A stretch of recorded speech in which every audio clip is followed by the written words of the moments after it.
The stagecoach lurched to a violent stop in front of the hotel, just as the first snowflakes began to fall, and Willa Harper stumbled out onto the frozen mud of Tulsa's Main Street with nothing but a carpetbag, $17, and the bitter knowledge that her entire life had collapsed in the span of 3 weeks. She stood there shivering in her thin wool coat, watching the other passengers hurry toward warmth while the driver tossed her bag down without ceremony.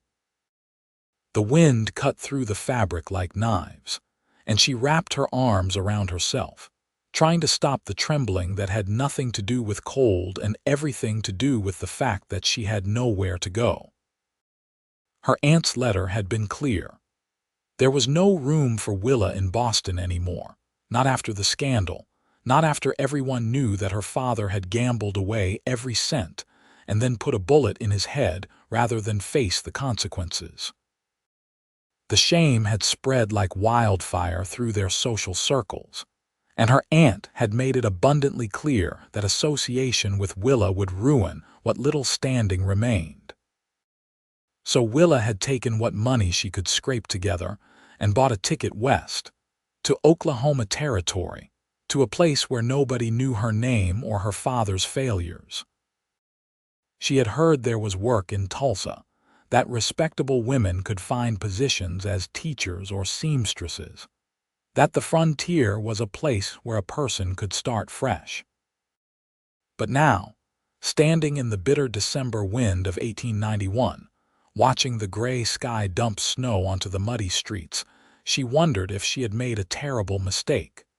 The hotel loomed before her, 2 stories of weathered wood with a sign that creaked in the wind. She picked up her bag and walked toward it, her boots squelching in the half-frozen mud. The warmth hit her as soon as she pushed through the door, along with the smell of tobacco smoke and coffee. A handful of men sat around a pot-bellied stove, and they all turned to look at her with the frank curiosity of people who had little entertainment beyond watching strangers arrive. Willa kept her chin up and walked to the desk where a thin man with wire spectacles watched her approach. "I need a room," she said, trying to keep her voice steady. "Just for a night or 2 until I can find more permanent arrangements." $2 a night, the clerk said, looking her up and down in a way that made her skin crawl. "Payment in advance." She opened her small purse and counted out $4, leaving her with precious little. The clerk took the money and handed her a key. "Upstairs, second door on the right. No visitors, no cooking in the rooms. Breakfast is served at 7. Willa nodded and climbed the narrow stairs, her legs aching from the long journey. The room was small and sparse, containing nothing but a narrow bed, a washstand, and a single chair.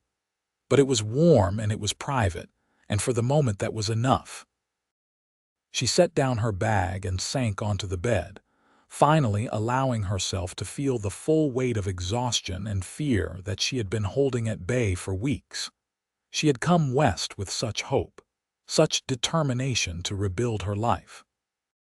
But now, in this cold room in a strange town, she felt nothing but alone. The tears came then, hot and bitter, and she pressed her face into her hands and let herself cry for everything she had lost. When the tears finally stopped, she washed her face in the cold water from the pitcher and looked at herself in the small mirror above the washstand.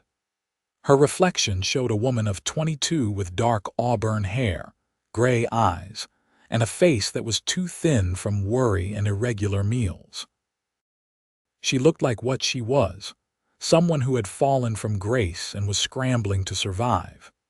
But she was still alive, still standing, and she had not come this far to give up now. The next morning, Willa woke early and dressed in her best dress, a dark blue wool that was 3 years out of fashion but still respectable. She pinned her hair up carefully and went downstairs to the dining room, where she forced herself to eat the bland breakfast of porridge and coffee. The other guests ignored her, which was a relief. She had no desire to answer questions about where she had come from or why she was here. After breakfast, she ventured out into the town to look for work. The snow had stopped during the night, leaving Tulsa covered in a thin white blanket that did little to disguise the roughness of the place. The buildings were mostly wood, built quickly and practically with little thought for beauty. Mud and horse droppings filled the streets, and the wooden sidewalks were uneven and treacherous. Men in rough clothing stood outside the saloons even at this early hour, and Willa kept her eyes down as she passed them. She tried the general store first, hoping they might need help with accounts or serving customers. The owner, a heavy-set man with a permanent scowl, looked at her as if she were something unpleasant he had found on his shoe. "Don't need help," he said flatly. "Especially not from some city woman who probably doesn't know the first thing about real work." The dress shop was slightly more promising. The owner, a tired-looking woman named Mrs. Preston, at least listened to Willa's request before shaking her head. "I do all my own sewing, dear. There's not enough business in Tulsa to support taking on help. You might try the hotel or one of the saloons, but," she paused delicately, "I don't imagine that's the sort of work you're looking for." Willa thanked her and left, her hope dimming with each rejection. She tried the school, but the teacher informed her that the position had been filled months ago and there were no plans to expand. She tried the newspaper office, the feed store, even the bank. Everywhere she went, the answer was the same: no work available, especially not for a woman alone with no connections and no references. By midday, she was cold, hungry, and fighting despair. She had spent another 50 cents on a bowl of soup at a small restaurant, and her money was dwindling faster than she had anticipated. If she did not find work soon, she would be destitute within a week. She was walking back toward the hotel, trying to formulate some kind of plan, when she noticed a man posting notices on the board outside the general store. He was tall and rangy, dressed in work clothes and a heavy coat, with dark hair that needed cutting and a weathered face that suggested he spent most of his time outdoors. She watched as he tacked up the paper and then stepped back to read it over, apparently satisfied with his work. Curiosity drew her closer, and she read the notice over his shoulder. Help wanted at the Triple P Ranch, seeking housekeeper and cook for ranch house. Room and board provided plus wages, must be hardworking and reliable. Inquire with Caleb Porter at the Cattleman's Hotel or at the ranch, 5 miles north of town. The man turned and nearly ran into her, and Willa stepped back quickly. "Sorry," she said. "I did not mean to crowd you. I was just reading the notice." He looked at her with eyes the color of strong coffee, taking in her appearance with a quick, assessing glance that felt different from the leering looks she had received from other men in town. There was intelligence in those eyes and something else, a kind of weariness that she recognized because she felt it herself. "You looking for work?" he asked. His voice was rough but not unkind. "Yes," Willa said, lifting her chin. "I am. I arrived yesterday from Boston and I have been searching for a position." "Are you Mr. Porter?" "Caleb Porter," he confirmed. "And you are Willa Harper." She held out her hand, and after a moment's surprise he shook it. His hand was calloused and warm, and the handshake was firm but brief. "I can cook and keep house, Mr. Porter. I ran my father's household for 5 years after my mother died. I can manage accounts, plan meals, and I am not afraid of hard work." Caleb studied her for a long moment, and Willa forced herself to meet his gaze without flinching. She could see him weighing her words, evaluating whether she was telling the truth or simply desperate. Finally, he said, "You look like you are about to blow away in the next strong wind, Miss Harper. Ranch work is hard, even housework. The hours are long, the winter is harsh, and we are 5 miles from town. It is not an easy life." "My life has not been easy for quite some time," "Mr. Porter," Willa said quietly, "I need the work, and I promise you I will not disappoint you if you give me the chance." Something shifted in his expression, a softening around the eyes that suggested he understood more than she had said. "Can you start today?" he asked. "I came into town for supplies, and I will be heading back within the hour. You would ride out with me and I could show you the place. If it suits you and you suit me, the job is yours." Relief flooded through Willa so intensely that she felt dizzy. "Yes," she said. "Yes, I can start today. I just need to collect my things from the hotel. Meet me back here in 30 minutes, Caleb said. And Miss Harper, dress warm. It is going to be a cold ride." Willa hurried back to the hotel, her heart pounding with a mixture of hope and anxiety. She packed her few belongings quickly, paid the clerk for the one night she had stayed, and was back at the general store within 20 minutes. Caleb was loading supplies into a wagon, and when he saw her, he nodded and helped her up onto the seat. The wagon was piled with sacks of flour and beans, crates of canned goods, and various tools and equipment. They rode out of Tulsa in silence, the horses pulling the heavy wagon through the snow-covered landscape. The sky was gray and heavy with the promise of more snow, and the wind bit at Willa's face despite the scarf she had wrapped around her neck. She studied Caleb from the corner of her eye, trying to get a sense of the man who had just hired her. He was probably in his late 20s, with strong features and a jaw darkened with stubble. His hands on the reins were confident and sure, and he sat the wagon seat with the ease of someone who had spent his entire life outdoors. There was something solid about him, something steady that made Willa feel safer than she had felt in weeks. After about 20 minutes of riding, Caleb spoke. "I should tell you about the situation at the ranch," he said, his eyes on the horses. "My father started the Triple P 20 years ago, built it up from nothing. He died last spring, left the place to me and my younger brother Thomas. Thomas is 16, still finishing his schooling when he can. Our mother died when Thomas was born, so it has been just the two of us for a long time."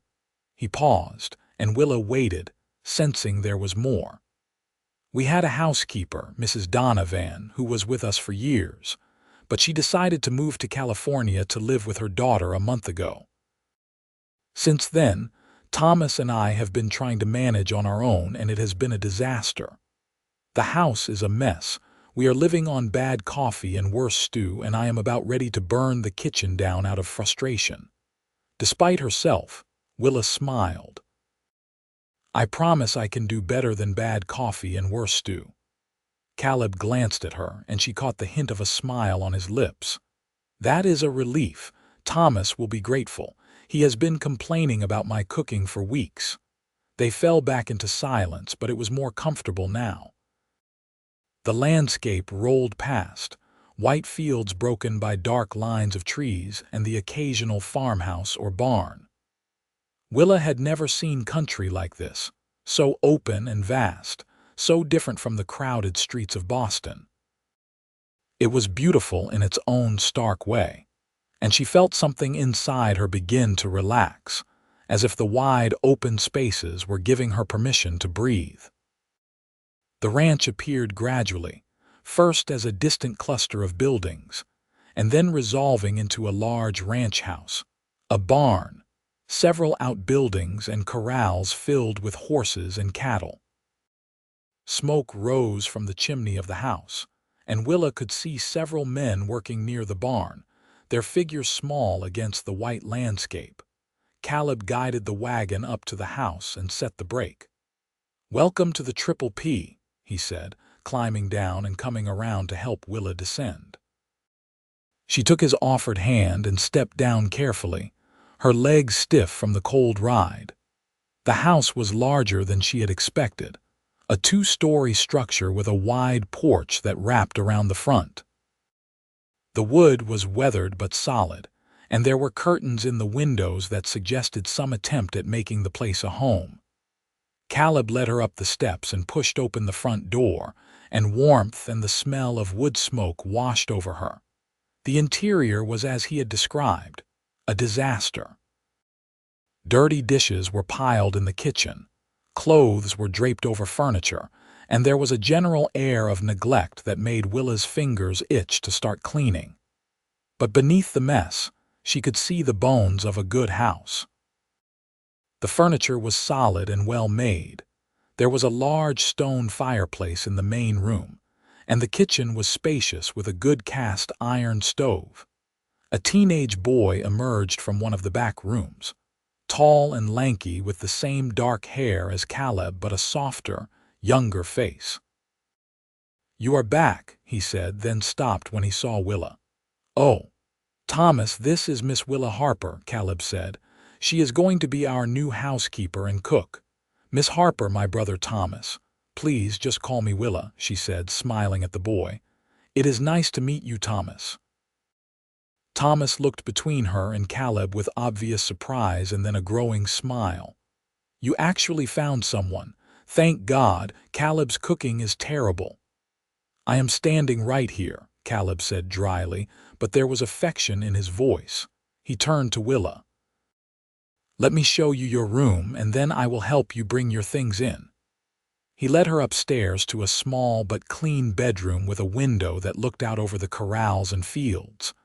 There was a bed with a quilt, a dresser, a washstand, and a small chair by the window.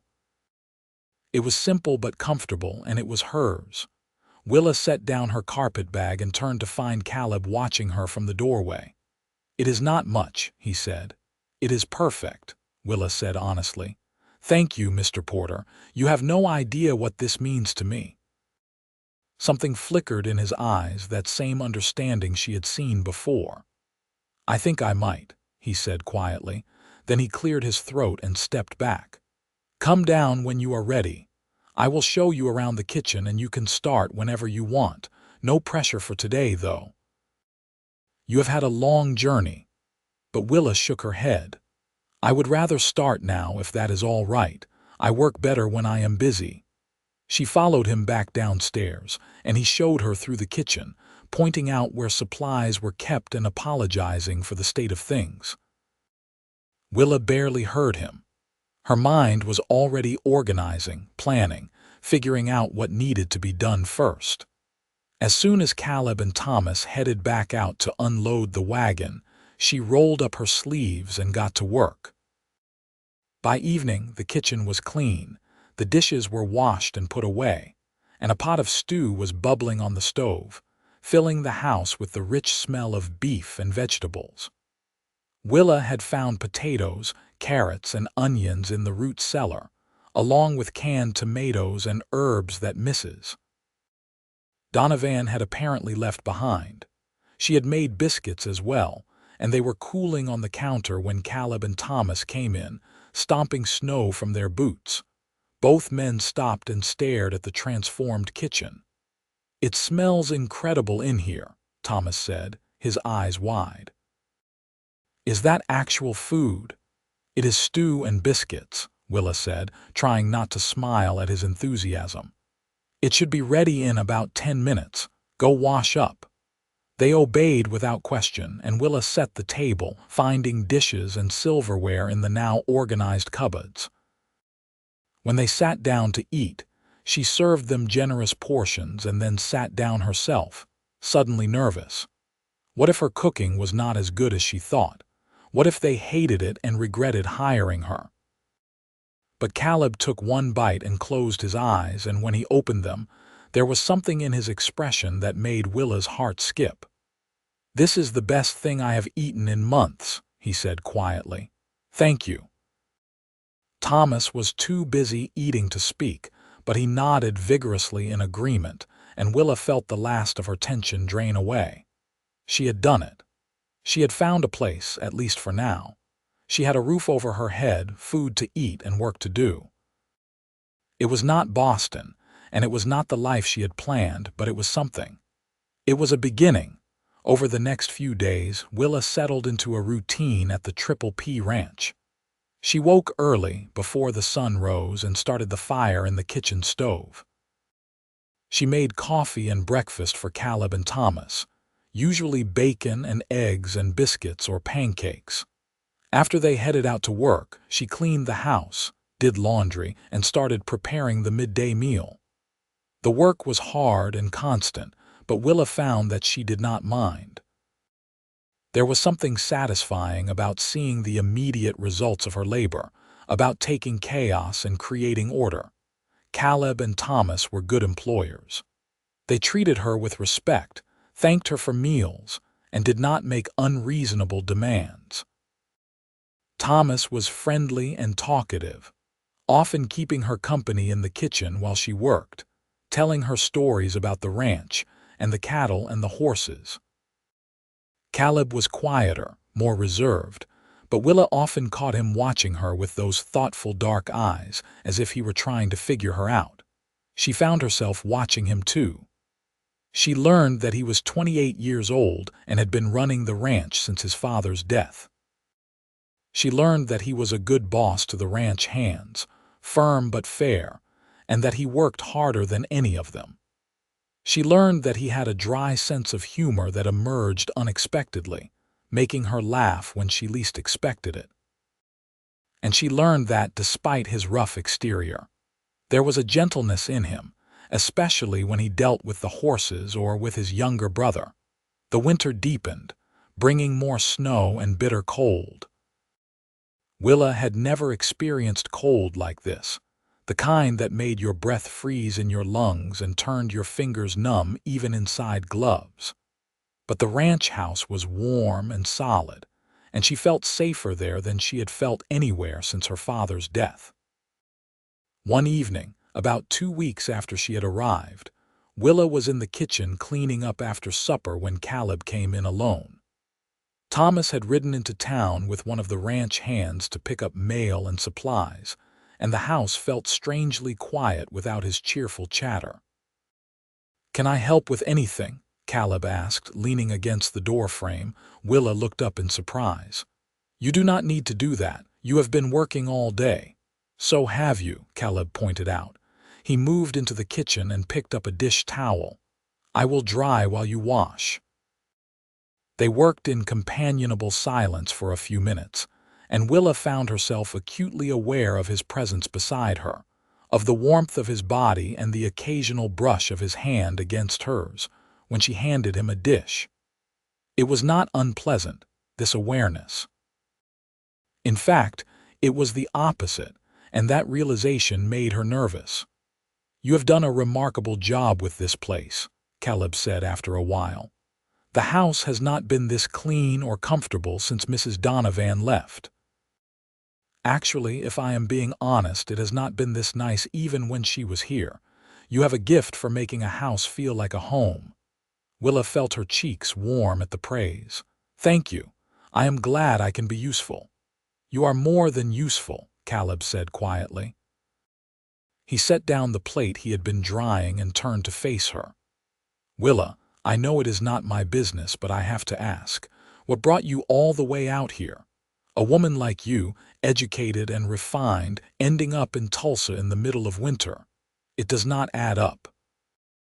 Willa's hands stilled in the wash water. She had known this question would come eventually, but she had hoped to avoid it a bit longer. "It is a long story," she said carefully. "I have time," Caleb said.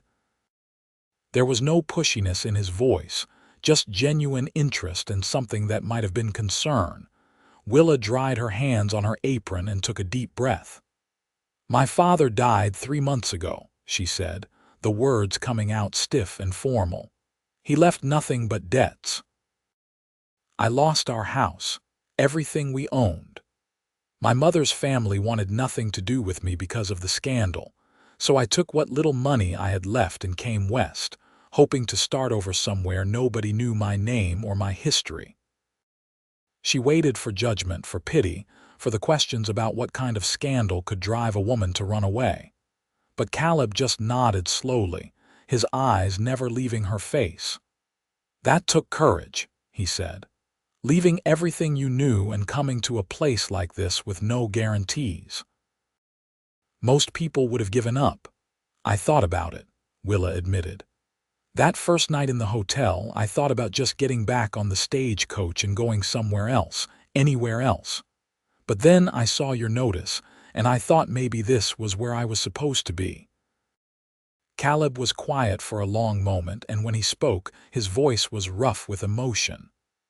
"I am glad you stayed. I know it has only been a couple of weeks, but I cannot imagine this place without you now. You fit here, Willa. You belong here." The words hit Willa with unexpected force, and she felt tears prick at her eyes. She had not realized how much she needed to hear that, to have someone tell her she belonged somewhere. "Thank you," she whispered. "That means more than you know." Caleb reached out and gently touched her shoulder, just a brief contact, but it sent warmth spreading through her entire body. "If you ever want to talk about it, about what happened back in Boston, I am willing to listen. No judgment. But if you want to leave it in the past, that is fine too. You do not owe me or anyone else your story." Willa looked up at him, at this man who had taken a chance on a desperate stranger and given her not just a job but a place to belong. In the lamplight, his face was all strong lines and shadows, but his eyes were kind, and she felt something shift inside her, like a door opening that she had thought was locked forever. "I would like to tell you," she said softly. "Someday, when I am ready." "Whenever you are ready," Caleb agreed. He smiled, a real smile that transformed his face, and Willa felt her heart do a strange little flip in her chest. "Now, how about some of that apple pie I saw you making earlier? I have been thinking about it all day." Willa laughed, and the moment of intensity passed, but something had changed between them. She could feel it in the air, in the way Caleb looked at her, in the way her skin tingled when he was near. It was frightening and thrilling all at once, and as she cut him a generous slice of pie, Willa realized that she was in danger of falling for her employer. The thought should have terrified her.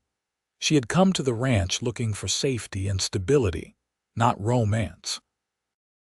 She had sworn to herself that she would focus on rebuilding her life, on becoming independent and strong.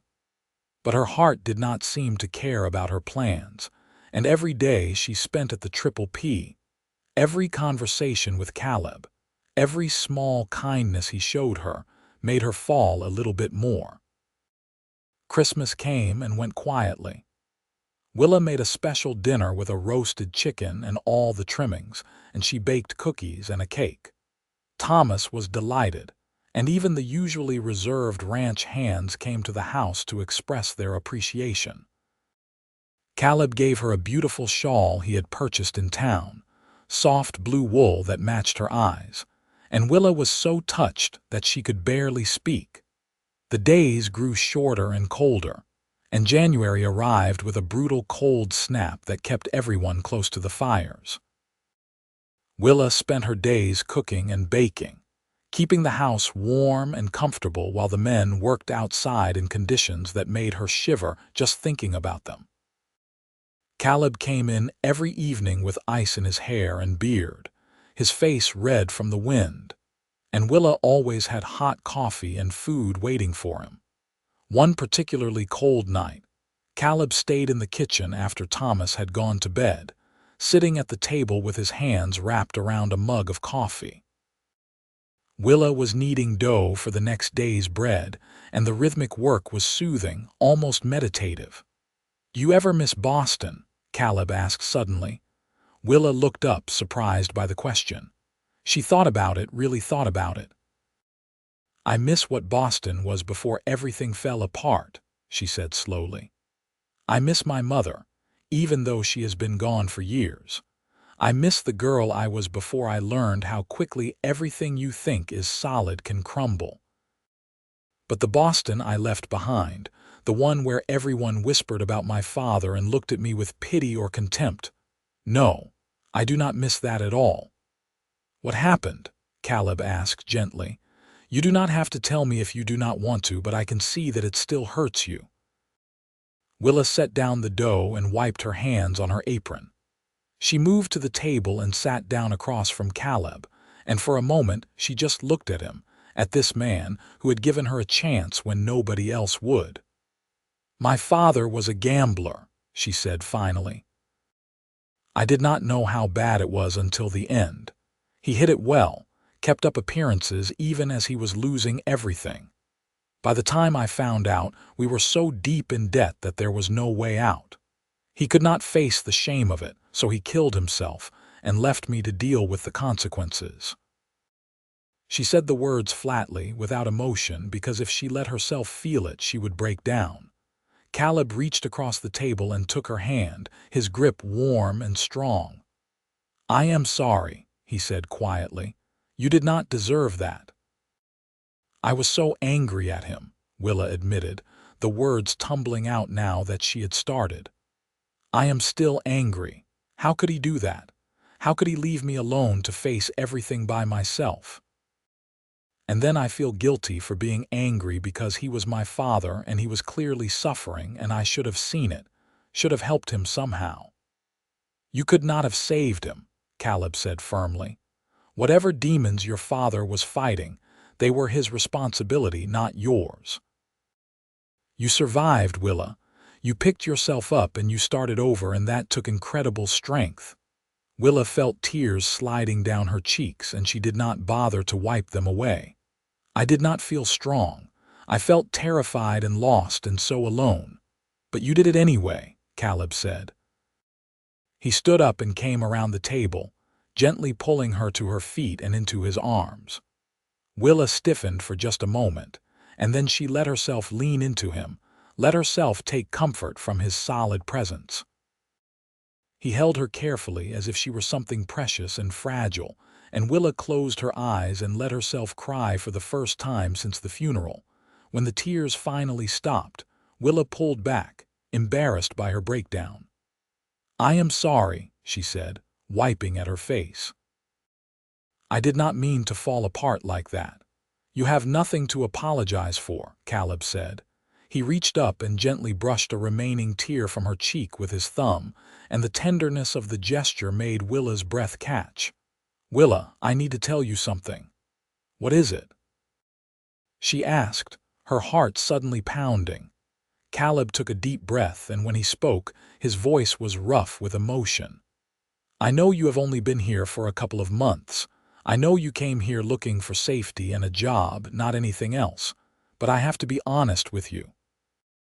From the moment I saw you reading that notice in town, something in me recognized something in you.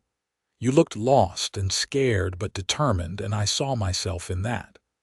When my father died, I felt the same way, lost and alone and trying to figure out how to keep going." He paused and Willa waited, barely breathing. "These past weeks, having you here, it has been more than just having a clean house and good meals. You have brought light into this place, Willa. You have made it a home, and somewhere along the way I started falling for you. I tried to fight it, told myself it was inappropriate, that you were my employee and I had no right to feel this way. But I cannot help it. When I see you in the kitchen in the morning, when I hear you laughing with Thomas, when I watch you working, so focused and determined, I think to myself that you are exactly who I need." Willa stared at him, her mind reeling. She had hoped in her secret heart that maybe Caleb felt something for her, but she had never dared to believe it was anything like this. "Caleb," she said, and her voice came out as barely a whisper. "I am not asking you for anything," Caleb said quickly. "I just needed you to know how I feel. If you do not feel the same way, we can forget I said anything and just go on as we have been. But if there is any chance that you might feel something for me too, then I want you to know that I see you, Willa.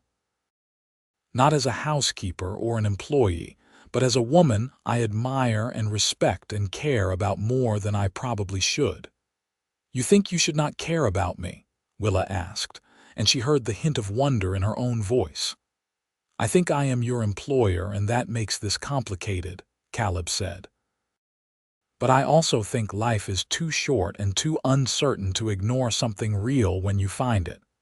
Willa reached up and placed her hand against his cheek, feeling the roughness of his stubble against her palm.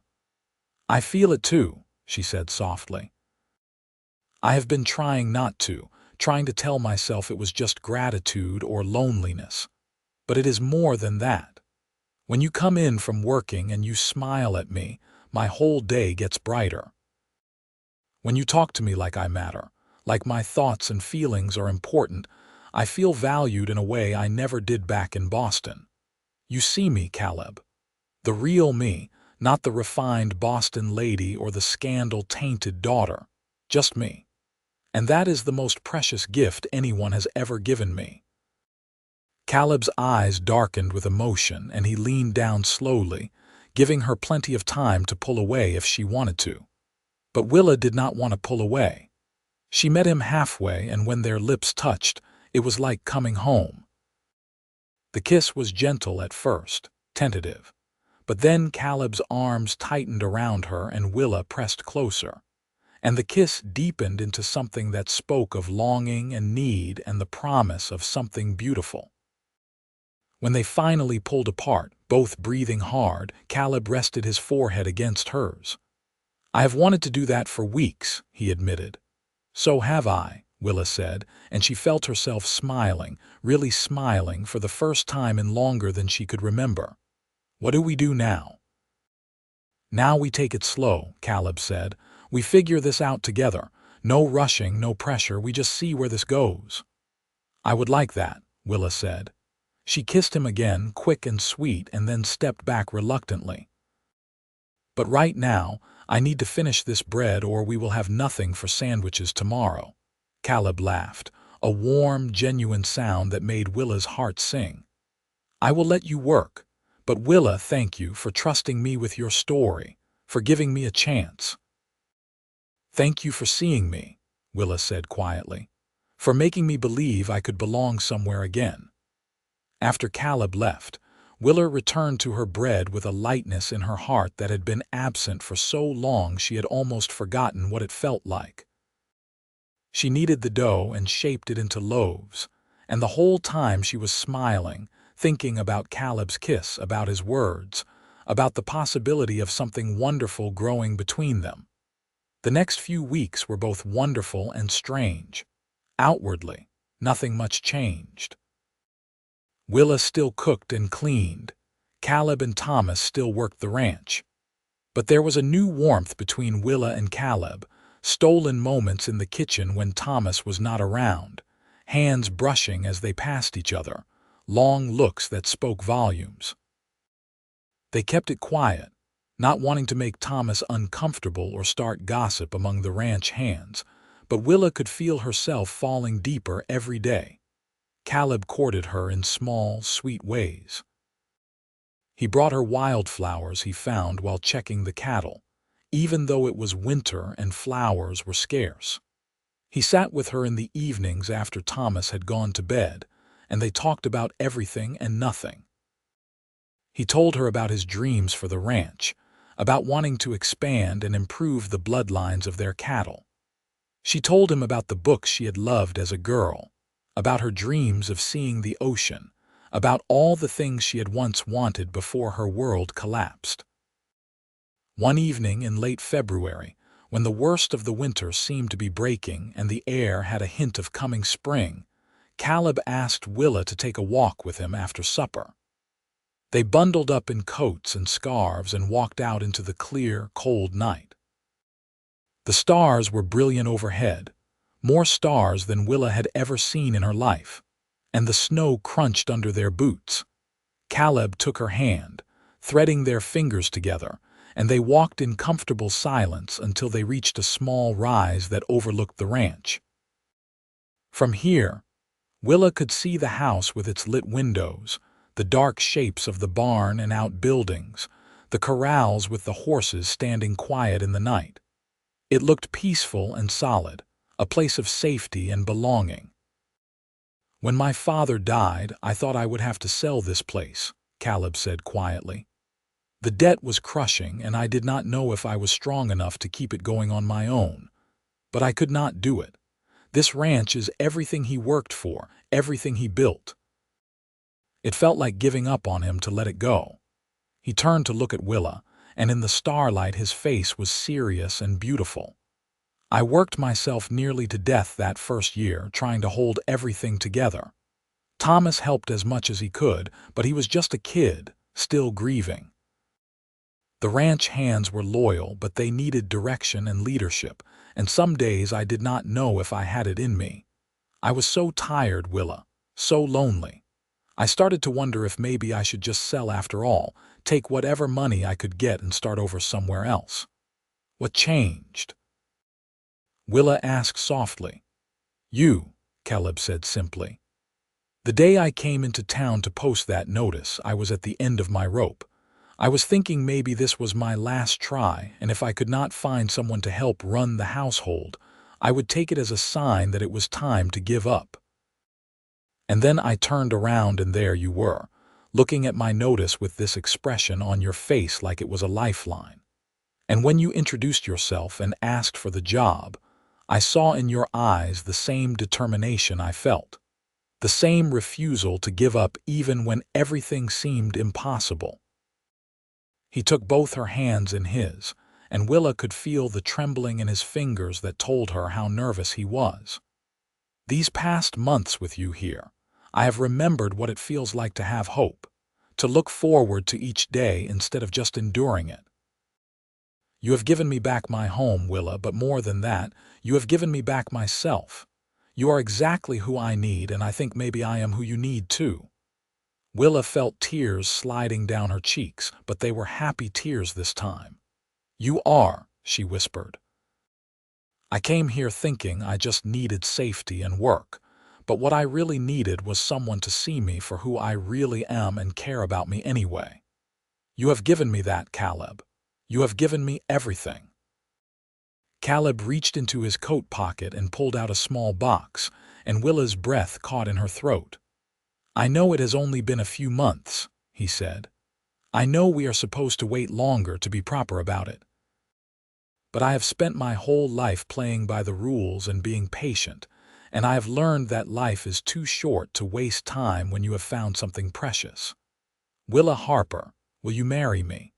Will you make this ranch truly our home? Will you let me spend the rest of my life showing you how much you mean to me?" Willa could barely see him through her tears, but she did not need to see him to know her answer. "Yes," she said, her voice breaking on the word. "Yes, Caleb, I will marry you."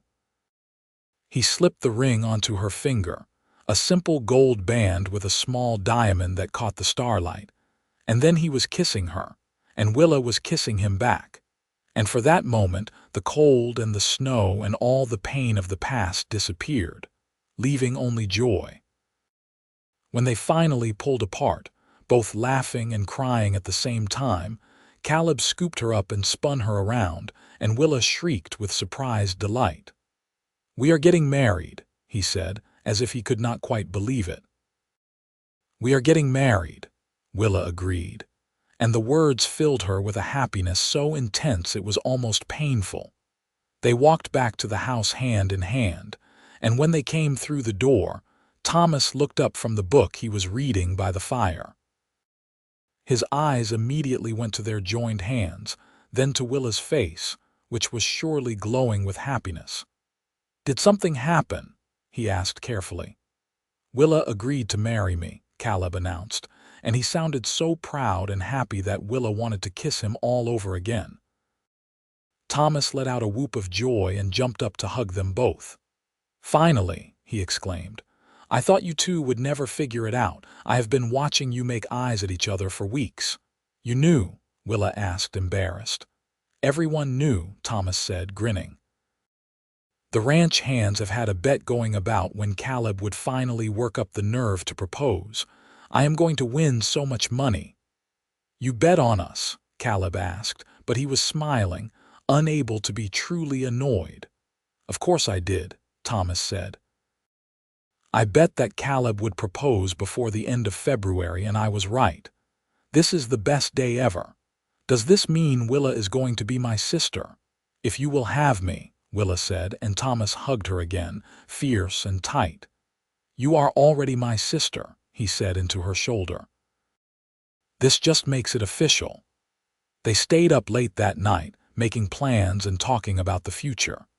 They decided to have a simple wedding at the ranch in early April, when the weather would be warmer and the spring flowers would be blooming. Thomas volunteered to ride into town the next day to invite the few friends they had in Tulsa, and to arrange for a minister to come perform the ceremony. That night, lying in her bed, Willa looked at the ring on her finger and marveled at how much her life had changed. 4 months ago, she had arrived in Tulsa with nothing but desperation and a dying hope. Now she had a home, a family, and a man who loved her. The pain of her father's death and the scandal in Boston were still there, would always be there in some way, but they no longer defined her. She had survived, and more than that, she had found a way to thrive. The weeks leading up to the wedding passed in a blur of activity. Willa continued her work at the ranch, but now she was also planning a wedding and trying to make the ranch house as beautiful as possible for the occasion. The winter finally broke, and green shoots began to appear in the fields. The cattle were moved to better pasture, and the horses seemed to sense the changing season and grew frisky and playful. Caleb had to make a trip to Kansas City to buy breeding stock, and he was gone for 2 weeks. Willa missed him terribly, but his absence also gave her time to think about what she wanted for their wedding and their future. She wrote to her aunt in Boston, not expecting a reply, but feeling that she should at least inform her family of her marriage. To her surprise, she received a short letter back wishing her well and including a check for $100 as a wedding gift. It was not an apology or a reconciliation, but it was something, and Willa decided to take it as a good sign. When Caleb returned, he brought with him not just cattle but also a beautiful chestnut mare. "She is for you," he told Willa as he helped her into the saddle for the first time. "I know you said you wanted to learn to ride, and I thought this would be a good wedding present." Willa was both terrified and delighted. She had never ridden a horse before, but Caleb was patient, teaching her how to sit, how to hold the reins, how to communicate with the animal beneath her. By the end of the week, she could ride around the corrals confidently, and Caleb promised that once they were married, he would take her on rides through the ranch so she could see all of it. The day of the wedding dawned clear and beautiful, with a warm breeze that carried the scent of wildflowers. Willa had made herself a simple dress of cream-colored fabric, with lace at the collar and cuffs. It was not the elaborate gown she might have worn if she had married in Boston, but it was perfect for her new life. The ceremony was held in the main room of the ranch house, which Willa and Thomas had decorated with wildflowers and candles. The minister from Tulsa performed the service, and the ranch hands and a few townspeople they had befriended stood witness. Thomas stood beside Caleb as his best man, beaming with pride. When Caleb took her hands and spoke his vows, his voice was steady and sure. "I promise to love you and cherish you for all the days of my life. I promise to be your partner and your friend, to support you in your dreams and stand by you in hard times. You are my home, Willa, and I will spend the rest of my life making sure you know how much you mean to me." Willa spoke her own vows through happy tears. "I promise to love you and honor you, to build a life with you here on this ranch that you love. I promise to be your partner in all things, to work beside you and dream beside you. You saved me, Caleb, when I had lost all hope. You showed me that I was worth saving. And I will love you for that, and for everything you are, until my last breath."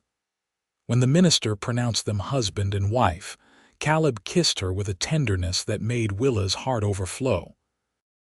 The small gathering cheered, and then they all moved to the tables that had been set up on the porch for the wedding feast. Willa had spent days preparing food, and there was roasted beef, fresh bread, vegetables, pies, and cakes. The ranch hands toasted the happy couple with whiskey, and someone produced a fiddle, and there was music and dancing as the sun set over the prairie. Late in the evening, Caleb took Willa's hand and led her away from the party, up the stairs to the bedroom that would now be theirs together. He had spent the previous week renovating it, adding new furniture and painting the walls a soft cream color. There were curtains on the windows and a beautiful quilt on the bed, and Willa felt tears prick her eyes at the care he had taken. "Welcome home, Mrs. Porter," Caleb said softly, and Willa turned to him with a smile that felt like it might split her face. "I am home," she agreed. "Finally, truly home." That night in Caleb's arms, Willa felt a peace and contentment she had never known before.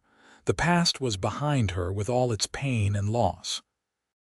The future stretched before them, full of possibility and promise. And in the present, she had everything she needed. A man who loved her, a place where she belonged, and the knowledge that she was exactly where she was meant to be. The first year of their marriage was both challenging and wonderful. Willa learned the rhythms of ranch life, the endless cycle of work that kept the place running. She learned to ride well enough to accompany Caleb on his rounds, and she fell in love with the vast open spaces of Oklahoma Territory. She continued to run the household, but now it was her home she was caring for, not just a job, and that made all the difference. Caleb was everything she could have hoped for in a husband. He was kind and patient, strong when she needed strength and gentle when she needed comfort. He included her in decisions about the ranch, valued her opinions, and never once made her feel like she was less than his equal partner. And at night, in the privacy of their room, he showed her depths of passion and tenderness that left her breathless and grateful. Thomas finished his schooling that spring and became a full partner in running the ranch. At 17, he was tall and capable, and Willa watched with pride as he grew into a confident young man. He still teased her and Caleb mercilessly about their obvious affection for each other, but Willa could see how happy he was to have a stable family again. By late autumn, Willa began to suspect that she might be pregnant. She waited a few weeks to be sure before telling Caleb, wanting to be certain before raising his hopes. When she finally told him one evening in November, as they sat by the fire after supper, he stared at her in stunned silence for a long moment before sweeping her into his arms. "Are you sure?" he asked, his voice rough with emotion.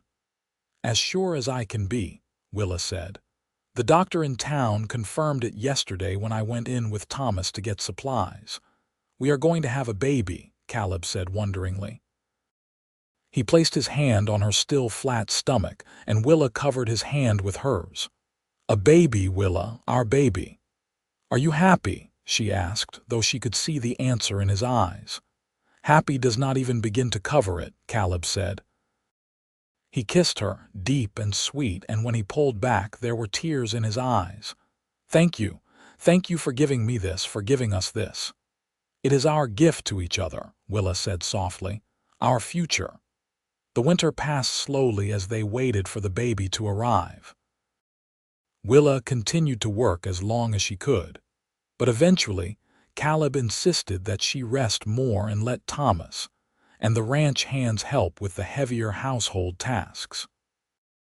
He fussed over her constantly, making sure she was eating enough and resting enough, and Willa found his concern endearing even when it bordered on overprotective. In early May of 1893, on a warm spring morning with meadowlarks singing outside the window, Willa went into labor. The local midwife had been staying at the ranch for the past week in anticipation, and she took charge with calm efficiency. Caleb paced downstairs, too nervous to be in the room but too worried to leave the house. The labor was long and difficult, and there were moments when Willa thought she could not do it, could not endure another moment of pain. But she thought of Caleb downstairs waiting for her, thought of the baby she was about to meet, and she found strength she did not know she had. Finally, After 16 hours of labor, she heard the sharp, indignant cry of her child, and the midwife was placing a squirming, red-faced baby boy in her arms. "You have a son," the midwife said with a smile. "A strong, healthy son." Willa looked down at the tiny face, at the dark hair plastered to his head and the startlingly blue eyes that blinked up at her, and she fell in love instantly and completely. "Hello, little one," she whispered. "Welcome to the world." The midwife called Caleb up and he burst into the room, his face pale and terrified. But when he saw Willa sitting up in bed holding their son, his expression transformed into pure joy. He came to the bedside and sat carefully, looking at the baby with wonder. "He is perfect," Caleb said hoarsely. "Willa, he is absolutely perfect. You are amazing. You did this amazing thing." "We did it," Willa said. She placed the baby in Caleb's arms and watched as her strong, capable husband held his son with infinite gentleness. "What should we name him?" They had discussed names for months without deciding. But now, looking at their son, Caleb said, James Porter, after your father." Willa felt tears sting her eyes. Her father had been flawed and had made terrible mistakes, but he had loved her, and naming their son after him felt like a way of honoring the good parts of him. "James," she said softly. "Yes, that is perfect." Thomas came in a few minutes later and he looked at his tiny nephew with awe. "He is so small," he said.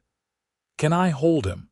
Caleb carefully transferred the baby to Thomas's arms, and Willa watched as Thomas looked down at James with an expression of fierce protectiveness. "I am going to be the best uncle," Thomas declared. "I am going to teach him to ride and rope and everything." "He needs to learn to walk first," Willa said, smiling despite her exhaustion. The weeks after James's birth were a haze of sleepless nights and constant feedings, but Willa had never been happier. Caleb was a devoted father, getting up with her for night feedings and changing diapers without complaint. He would sit with James for hours, just holding him and talking to him in a low, gentle voice that made Willa's heart melt. As James grew from a tiny newborn into a chubby, smiling baby, Willa marveled at how much her life had changed. 3 years ago, she had been in Boston, thinking her life was over. Now she was living on a ranch in Oklahoma Territory, married to a man she loved deeply, with a beautiful son and a brother-in-law who felt like her own sibling. The scandal that had driven her west seemed like it had happened to someone else, in another lifetime. One evening, when James was 6 months old and sleeping peacefully in the cradle beside their bed, Willa and Caleb sat out on the porch watching the sun set over the prairie.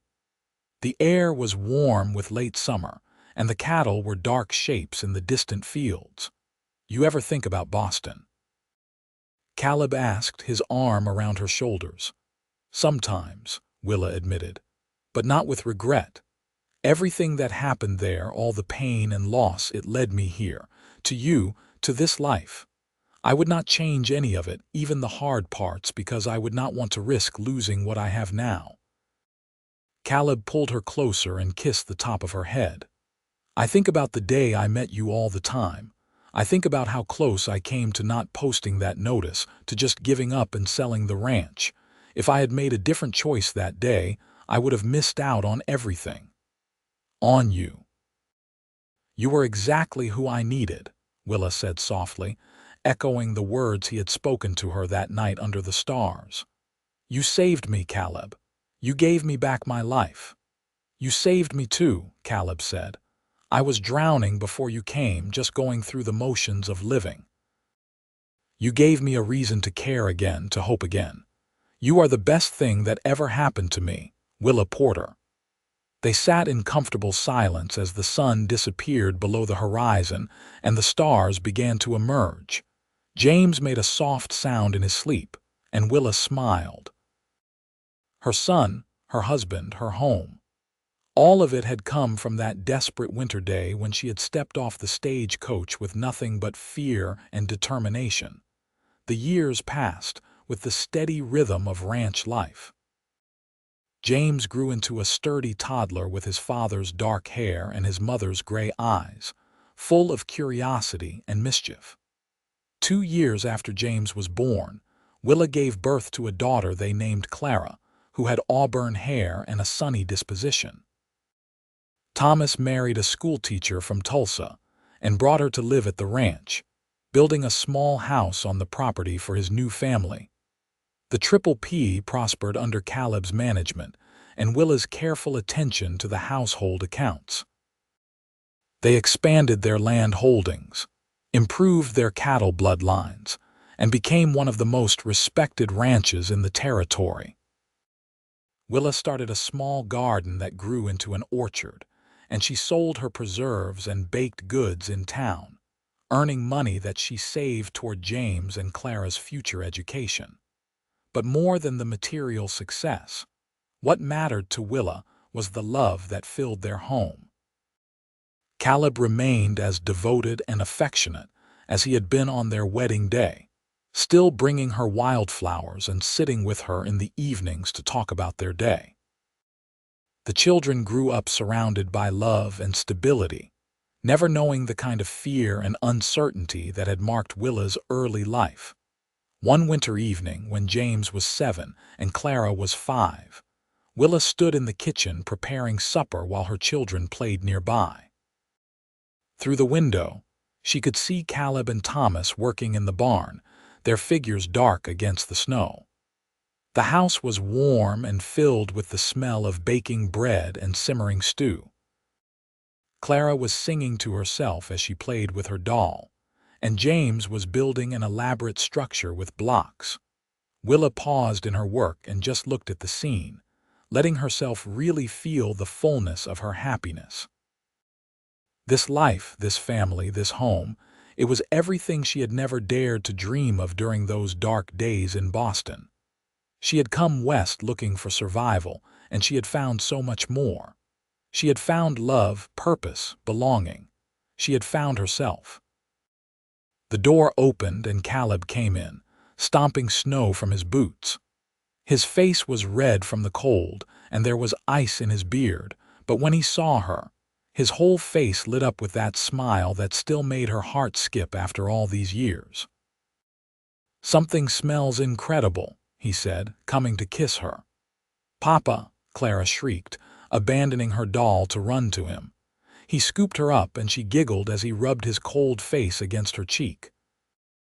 "Papa, look at my castle," James called, and Caleb went to admire the block structure while still holding Clara. Willa watched them, her heart so full it almost hurt. This was what mattered, not the money or the success or the size of the ranch. This, right here. Her family, safe and warm and together. That night, after the children were asleep and she and Caleb were lying in bed, Willa said, "Do you remember what you said to me that night you proposed? You said I was exactly who you needed." "I remember," Caleb said, pulling her closer. "And I meant it." "You were and you still are." "You are exactly who I needed too," Willa said. "I did not know it when I stepped off that stagecoach, but I was looking for you, for this, for home." "Winter brought you to me," Caleb said softly. "The worst winter of my life, and it brought me the best thing that ever happened to me." "The worst winter of my life too," Willa agreed, "but we survived it, together."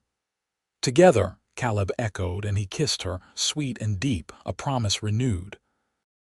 Years continued to pass, bringing both joys and challenges.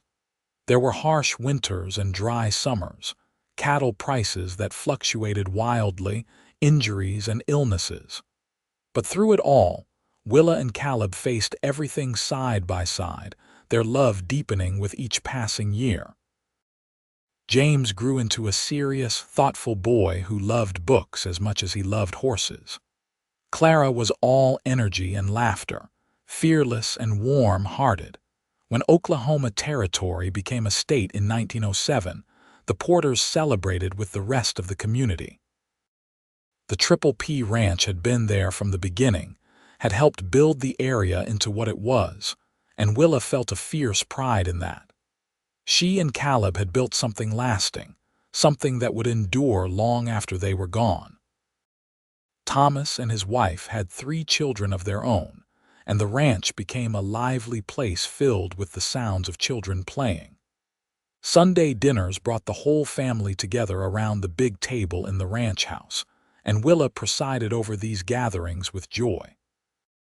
This was what she had always wanted without knowing it. A big, loud, loving family. James went to college in Kansas, studying agriculture and business so he could come back and help run the ranch with new ideas and methods. Clara married a veterinarian and moved to Oklahoma City, but she visited often, bringing her own children to stay at the ranch during summers. Thomas took over more of the day-to-day operations as Caleb's back began to ache from decades of hard work. And the transition was smooth because they had always worked as a team. On their 25th wedding anniversary, Caleb surprised Willa with a trip to California. She had never forgotten her childhood dream of seeing the ocean, and Caleb had been quietly saving for years to make it happen. They left the ranch in James and Thomas's capable hands and took the train west. And when Willa stood on the beach for the first time, feeling the sand under her feet and watching the endless waves roll in, she cried with the sheer beauty of it. "Thank you," she said to Caleb, who stood beside her with his arm around her waist, "for remembering, for making this happen." "I remember everything you have ever told me," Caleb said. "Every dream, every hope, every fear, and I want to spend the rest of my life making your dreams come true." "You already have," Willa said. "This is wonderful, but what you have given me every day for the past 25 years, that is the real dream come true." They stood on that beach for hours, watching the sun set over the Pacific, and Willa thought about the journey that had brought her here. From Boston to Tulsa, from desperation to hope, from loneliness to love. It had not been an easy path, but it had been worth every step. When they returned to the ranch, tanned and happy, they found that James had proposed to his longtime sweetheart and Clara was expecting her 3rd child. The cycle of life continued, and Willa embraced it all with open arms. As she entered her 50s and then her 60s, Willa's hair turned gray, and her face lined with the marks of a life well lived. But she remained strong and active, still running the household even as James's wife took over more of the daily cooking. Caleb's hair went white and his movements slower, but his eyes still lit up when he looked at Willa, and his love remained as steadfast as ever. They became grandparents many times over, and the ranch house was often filled with the noise and chaos of grandchildren. Willa loved it all, loved reading stories and baking cookies, and teaching little ones how to knead bread dough. She saw traces of herself and Caleb in all of them, the family line continuing into the future. On quiet evenings, she and Caleb would sit on the porch as they had done for decades, watching the sun set over land they knew as well as they knew each other. Sometimes they talked, sometimes they sat in companionable silence. Either way, they were together, and that was what mattered. One spring evening when Willa was 68 and Caleb was 74, they sat out as usual. The air was warm and sweet with the smell of the apple blossoms from Willa's orchard. Their youngest grandchild, a boy of 3, had just gone home with his parents after a weekend visit, and the house felt too quiet. "You ever think about how different things could have been?" Willa asked, her hand in Caleb's. "If I had not seen your notice that day, if you had not given me a chance, all the time," Caleb admitted. "And every time I think about it, I am grateful for whatever fate or providence or pure luck brought you to me." "I was so scared that day," Willa said. "Standing in the snow with nowhere to go and no idea what would become of me. I thought my life was over." "It was just beginning," Caleb said. He brought her hand to his lips and kissed it gently. "You were exactly who I needed, Willa. That was true the day I met you, and it is still true now." "And you were exactly who I needed," Willa said. "My cowboy who saw my soul and knew I belonged here." They sat in silence as the stars emerged, and Willa felt the same peace and contentment she had felt that first year of their marriage. Everything she had gone through, all the pain and loss and fear, had led her to this moment, to this place, to this man. And she would not change a single thing. The years continued their steady march, and eventually Caleb's health began to fail. He had lived a long, hard-working life, and his body was simply wearing out. Willa nursed him through his final illness with the same devotion he had shown her throughout their marriage, sitting by his bedside, holding his hand, reminding him of all the good years they had shared. On a warm June morning, surrounded by his family, Caleb passed peacefully. Willa sat beside him, holding his hand as she had held it thousands of times before, and she felt a piece of her heart break. But even in her grief, she was grateful. Grateful for every year, every day, every moment they had shared. Grateful that she had loved and been loved so completely. They buried Caleb on a hill overlooking the ranch, where he could watch over the land he had loved. At the funeral, Willa stood with her children and grandchildren gathered around her, and she spoke about the man Caleb had been. "He saved me," she said simply. "I came to this ranch broken and lost, and he saw something in me worth saving. He gave me a home, a family, a purpose. He loved me when I thought I was unlovable, and he never stopped believing in me. I will miss him every day for the rest of my life, but I will never regret a single moment we had together." After the funeral, people tried to convince Willa to leave the ranch, to move into town or go live with one of her children. But she refused. This was her home, the place where she had found herself and built a life. She was not leaving. She continued to live at the ranch house, with James and his family close by to check on her daily. She kept her garden and her orchard, baked pies for church socials, and welcomed her grandchildren and great-grandchildren when they visited. She told them stories about their grandfather, about the early days of the ranch, about what Oklahoma Territory had been like before statehood. On the mantel in the main room, she kept a photograph taken on their wedding day. It showed a young Caleb and Willa, both smiling shyly at the camera, their hands clasped between them. Every evening, Willa would look at that photograph and remember. Remember the fear and hope of that first winter. Remember the gentle way Caleb had courted her. Remember the moment he had said she was exactly who he needed. 5 years after Caleb's death, on a cold December morning very much like the one when she had first arrived in Tulsa, Willa woke feeling different. She was 93 years old now, and she had lived a full, rich life. She got dressed slowly and made herself a cup of tea, then sat in her favorite chair by the window and looked out over the ranch. The snow was falling gently, covering everything in white, just as it had that day so many years ago when she had stepped off the stagecoach with nothing but fear and determination. She thought about how much had changed, how much she had changed. That frightened girl had become a woman of strength and purpose, a wife and mother and grandmother, a partner in building something lasting. She thought about Caleb and how much she still missed him. But she also felt him with her. In every corner of this house, they had made into a home, in the faces of their descendants, in the legacy of love and hard work they had left behind. When James came to check on her a few hours later, he found her still sitting in her chair, the now cold tea beside her, a peaceful smile on her face. She had passed quietly, looking out over the land she loved.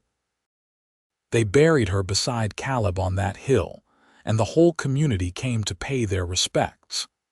The minister spoke about the remarkable life Willa had lived, about how she had come west with nothing and built a family and a legacy that would endure for generations. But what Willa would have wanted people to remember was simpler than that. She would have wanted them to know that love can heal the deepest wounds. That home is not a place, but the people who see your soul and accept you anyway. She would have wanted them to know that winter may bring hardship and fear, but it also brings the possibility of transformation, of finding exactly what you need in the most unexpected places. The Triple P Ranch continued to thrive under James's management and eventually passed to his children and then to their children. But the heart of the place, the soul of it, remained the love story of Caleb and Willa Porter, the cowboy and the woman Winter brought to his ranch, who saw each other's souls and built a life together that proved that love, real love, can survive anything. And on quiet evenings, when the family gathered on the porch of the ranch house, someone would always tell the story of how it all began. How Willa Harper stepped off a stagecoach in the winter of 1891 with nothing but desperation and hope, and how Caleb Porter saw her reading his notice and knew, somehow, that she was exactly who he needed.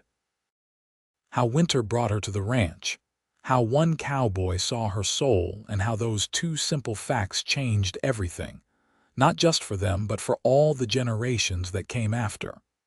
It was a love story for the ages, born in hardship, forged in determination, and lasting beyond death itself.